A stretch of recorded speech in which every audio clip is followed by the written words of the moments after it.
তো গাইস আমরা এই হনুমান টেম্পলে চলে এসেছি। পেছনে দেখতে পাচ্ছি হনুমানটা একটু ভেলা হয়ে গেছে, গলা পুরো হাঁপিয়ে গেছে, গলা ব্যথা। তো চলো এক্সেলেটার করে উঠছি।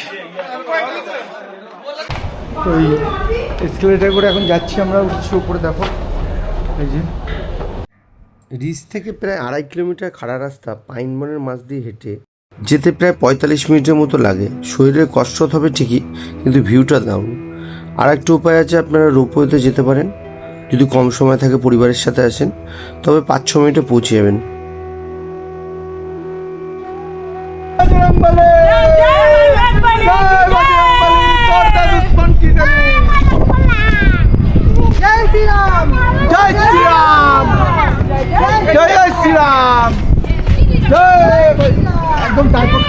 তবে আমরা রোপওয়েতে যাইনি, আমরা চাষ থেকে কিছুটা হেঁটে গাড়ি করে আমরা গেছি। একই খরচা, 500 টাকা মতো। আমাদের যেহেতু বেলা হয়ে গেছিলো, তাই আমরা রোপওয়েতে করে যাইনি।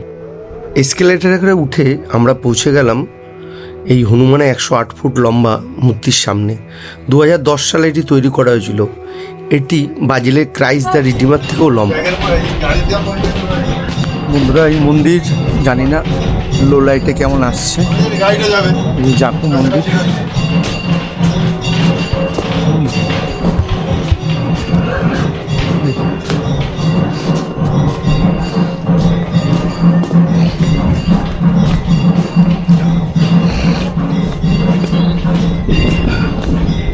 এখানে ব্রেকফাস্ট লাঞ্চও আছে, দেখলাম পুরা রাইস সব পাওয়া যায়। ঠাকুরকে ফুল চড়াতে পারো। পুরাণ মতে রামায়ণে যখন হনুমানজি লক্ষ্মণের জন্য সঞ্জীবিনী বুটি আনতে যাচ্ছিল, তখন তিনি এখানে বিশ্রাম নিয়েছিলেন বলা হয়। তার পায়ের ভারে পাহাড়ের চূড়াটি চ্যাপ্টা হয়ে গেছিল। মন্দিরের ভেতরে পায়ের ছাপ রয়েছে, যদিও মন্দিরের ভেতরে ক্যামেরা অ্যালাউ নেই বলে আমরা সেই দৃশ্য আপনাদের দেখাতে পারলাম না। তবে মন্দিরের ভেতরে হনুমানজির পায়ের ছাপ রাখা আছে, যা আপনি গেলে দেখতে পারবেন, যেটাকে অত্যন্ত পবিত্র বলে মানা হয়। এখানে এলে এক অদ্ভুত শান্তি পাওয়া যায় এবং যেতে ইচ্ছা করে না।